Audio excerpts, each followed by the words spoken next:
Crash 4 is a very hard game. While fair, its level design and platforming challenges are very tough to get through, even if you're taking your time. So, of course, when you try to blast through each level at top speed, it becomes a lot harder. Over the last few weeks, I've undertaken the challenge of beating every single developer time trial in Crash Bandicoot 4, and it wasn't easy. Toys for Bob certainly weren't messing around with this, as even the simplest of levels will chew you up and spit you out. None of them are easy. Every single developer time is a struggle, so having suffered the pain and rage firsthand, I think I'm more than qualified to decide the top 10 hardest time trials in Crash Bandicoot 4. But before I kick off the list, I want to lay down a few rules first, so take some notes and pay attention. First and foremost, this list is based on my opinion, so I guarantee that your list will differ from mine, and that's okay. You're allowed to be wrong according to me. Secondly, this list is based on the developer time trials only. No Sapphire, Gold or Platinum trials will be mentioned here. I don't have time for that pathetic rubbish. Thirdly, I'm not grouping main levels and timeline levels together like I did in my other lists. In the context of time trials, they're basically entirely different levels. Finally, I won't be showing complete runs of each of these levels in this video for the sake of time. So to prove that I actually did beat all of the Toys for Bob developer times, I'll link a playlist of my successful run of each level. I did a pretty spectacular job, so I highly recommend you check them out. Oh, and one more thing. It turns out that only 3% of people who watch my videos are actually subscribed to the channel, which is wild. Trust me, if you like what you see here, hitting that big red subscribe button will be worth it. And while you're down there, don't forget to leave a like if you're enjoying yourself. Any and all support is welcome and greatly appreciated. Now that we've got the admin out the way, let's speed through this list. Quickly. Like a time trial. Haha. That was so bad. Oh, why did you say that?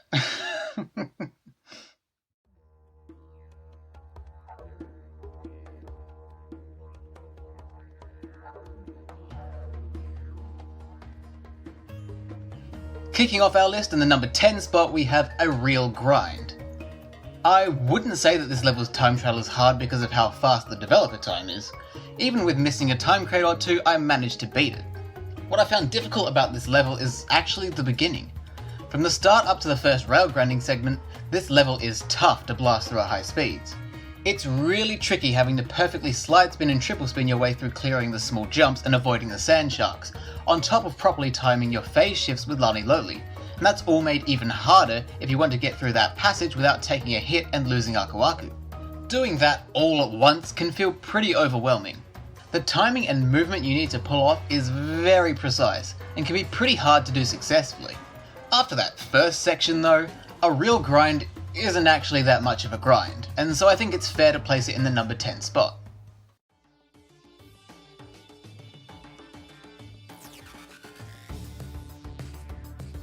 Coming in at number 9 we have Rush Hour, and despite the name, this level is not quick to beat. Nothing in particular about Rush Hour is actually all too challenging. The side-scrolling traffic segments in Torna's section of the level can give you a bit of trouble, but that's about it. The developer ghost isn't exactly impossible either. I managed to beat it by about 15 seconds. What makes Rush Hour's time trial so difficult is the fact that it's a really long level. And here's the proof. To record my successful attempts at beating the developer times, I used the Xbox One's Record What Happened feature, which allows you to capture up to a maximum of the previous 5 minutes of gameplay. Those 5 minutes weren't enough to record my entire run. That's right, even when I was racing through as fast as I possibly could through the level, it still took longer than what I could capture. You could cook a roast dinner and it would be faster than beating Rush Hour. You could fly from Australia to Europe and it would be faster than beating Rush Hour. Hell, you could swim the bloody Atlantic Ocean and it would still be faster than beating Rush Hour. The reason this makes a difference is because the longer a level is, the more opportunities there are for you to botch up your run. And since it's pretty clear that Rush Hour is a really long level, there are a lot of ways for things to go wrong, and that's what makes this time trial as hard as it is. If the level was shorter or split into 2 separate levels like I think it should have been, I doubt Rush Hour would have appeared on this list at all.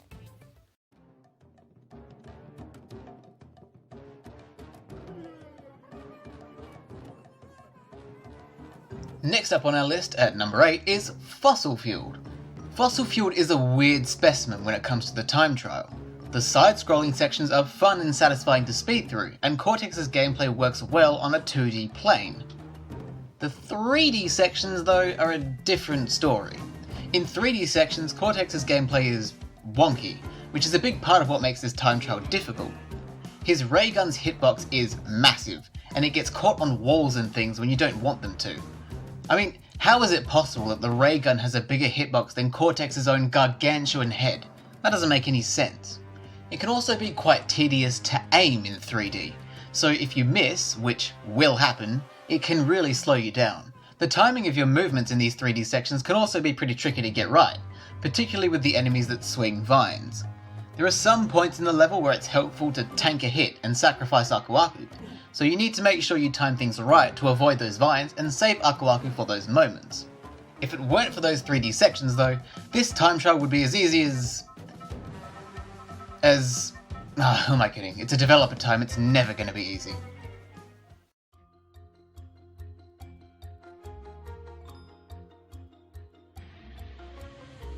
I'm going to give the number 7 spot to building bridges, but it's a bit of a weird one for me. Looking back on my successful run, I don't really understand why I struggled with this time trial as much as I did, but I think it's largely to do with Torna's side-scrolling section. It's a pretty difficult platforming section with very strict and precise timing when it comes to the enemies, electrified platforms and wall jumping, so naturally speeding through it would be difficult. This often results in having to sacrifice Aku Aku to damage boost through it, because if you wait too long, the developer ghost will overtake you and you can kiss your purple relic goodbye. And then there's Crash's section with Polar. If you've seen my Crash 4 review, you'd know that I think the animal riding sections in this game feel exactly like walking around in wet socks. It's very awkward to control and easy to miss crates with Polar, and while the trial is pretty forgiving for this section, it's still very easy to botch it up. So it's a strange combination. Even with an overall pretty generous developer time, it can still be quite easy to fail here, and that's probably why I struggled with it.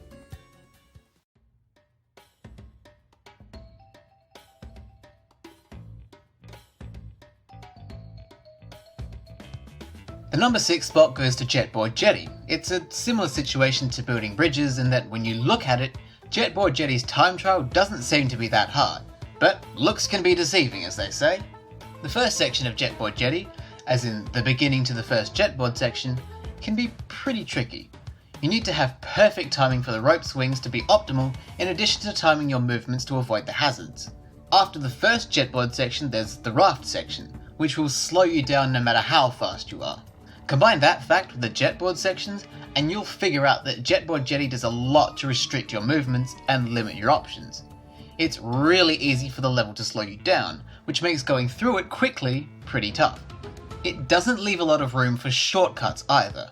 And if you watch my successful run, you'll notice that the developer ghost overtook me and was in front for almost the whole level.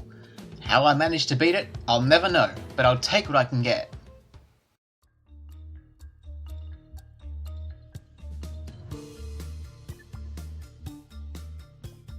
Seeing Double comes in at number 5 purely because of Cortex. When I was talking about Fossil Fueled, I complained about how Cortex's ray gun blasts are too big, meaning they get caught on things and hit things when you don't want them to. That problem is amplified here in Seeing Double. Cortex will shoot walls, rails and platforms when you're trying to hit crates just next to or above those walls, rails and platforms. Like, come on, just because a tiny little edge is sticking out, that means I can't hit a crate? That's unnecessarily cruel. This problem caused quite a lot of my attempts to fail, simply because Cortex refused to shoot crates even when I was quite clearly aiming at them. Anyway, the developer time itself is also quite hard. The developer's ghost was always on my tail, so there really is no room for messing up here. And I have already mentioned how easy it is to mess up in this trial. And while fun to blast through, it can be pretty tricky to work out the best way to get through Cortex's section. Crash's section is the easiest part of this trial, and in it I managed to maintain a solid lead over the ghost. In fact, Cortex Castle's trial is actually among the easier developer times in the game, so naturally, Crash's section in Seeing Double didn't cause that much trouble, but Cortex's section definitely did.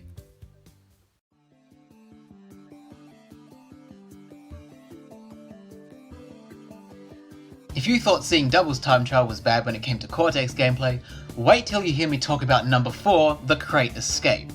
The Crate Escape has the same problem as seeing Double, times by 400 million, and it's all due to the way the Crate Escape is designed. This whole level has all sorts of bits and pieces sticking out of walls, and I just have to question why it was designed that way. Why would you arrange crates and enemies in such a way that you'll usually fail to shoot them because the fucking ventilation is in the way? What are you thinking? Are you trying to drive me mad? The Crate Escape isn't a hard trial because the level itself is difficult, it's a hard trial because the geometry of the level means that so many things can go wrong. I spent at least 6 hours trying to beat the developer time here, and it wasn't because the developer was too fast for me, it was because most of my failures were due to shots not connecting when they were supposed to. I don't know if this is a problem that many people run into, but it's a problem I encountered very often.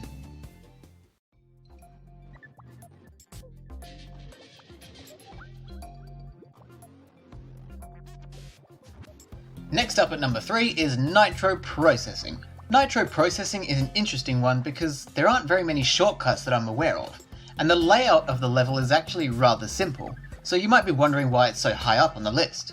In my case, I actually struggled a lot with the enemies, especially the electric crickets that mess with your timing. Nitro Processing is overflowing with enemies, so it's absolutely crucial to hold on to Aku Aku in this trial, as if you don't get that invincibility, you're going to struggle getting through all those enemies without being hit. The enemies can really slow you down if you don't time things perfectly, and other level elements like the cogs and water streams also limit your movements, so while the trial looks easy, it's actually surprisingly tough. The developer is also pretty fast here. The ghost caught up to me at the end and I only beat it by about a second, so this trial doesn't mess around.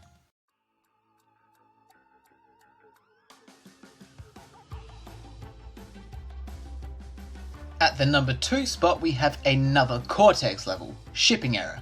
You might be starting to think that Cortex levels just aren't well suited for time trials, and you'd be right to an extent, but in Shipping Error, Cortex's inconsistencies aren't actually that much of an issue.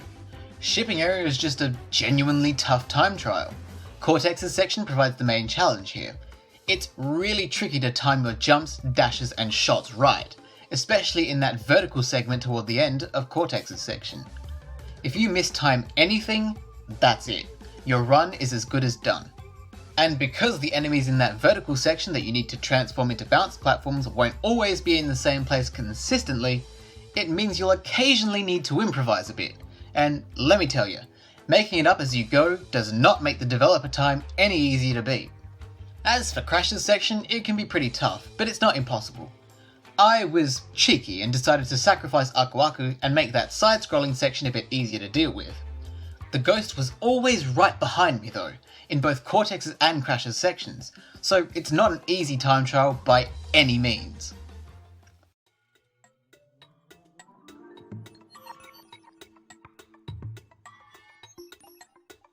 And now we reach the number 1 spot.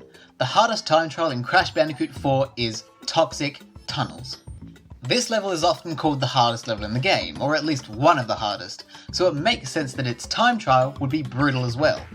It didn't take me as long to beat Toxic Tunnels as it did some other trials, I'm looking at you, Crate Escape, but it did take me a long time to properly learn how to navigate this level quickly, and let me tell you, it is tough. The reason Toxic Tunnels is so tough is because it has so many moving parts. The moving platforms, rotating cylinders, swinging cogs, minecarts, almost everything in this level is moving. And more often than not, those moving parts are equipped with hazards. The moving platforms travel under electricity, the rotating cylinders are also equipped with electricity and occasionally have bats hovering over them, the swinging cogs will sometimes have platforms that burn you if you stand there too long, as well as a couple of rats enjoying the ride, and every second minecart will have an enemy standing on it. In Toxic Tunnels, you're in a situation where everything is moving and everything will kill you. That makes it pretty bloody hard to find shortcuts and stay ahead of the ghost, and even if you find those shortcuts, if you stuff them up, you will most likely die, ruining your run. Having to learn the ins and outs of this level and then attempt to perfectly execute it consistently was probably the hardest thing I've had to do in this game, and so even though I beat it with a comfortable lead in the end, I think it's fair to title Toxic Tunnels the hardest time trial in Crash Bandicoot 4. And with that, our list is brought to a close. Even though I've labelled these levels as the 10 hardest time trials in Crash 4, I should probably stress that literally every developer time in this game is unbelievably hard. I'd even go as far to say that beating all the developer times in Crash 4 is the most difficult thing I've ever done in a video game ever. And as someone who is literally obsessed with video games, I think that's saying something. Toys for Bob really weren't messing around with this challenge, and it was a painful yet satisfying experience. It's an absolute shame that the game doesn't reward you for doing it though. Doesn't matter, at least I have bragging rights. Yep, totally worth it. Anyway, I hope you enjoyed the video, and I actually mean that because I literally went through hell to make it possible. You should see the state of my hands. If you did enjoy, I encourage you to leave a like on the video and subscribe to the channel. I know every YouTuber says it, but it really does help and I really appreciate it. If you've also gone out of your way to beat the dev times like I have, I mean, I don't know why you would, but if you did, let me know what you think the hardest time trials are. I genuinely enjoy reading through those comments and hearing different perspectives. Anyway, I think that's enough from me. Thanks for watching, and I'll see you next time.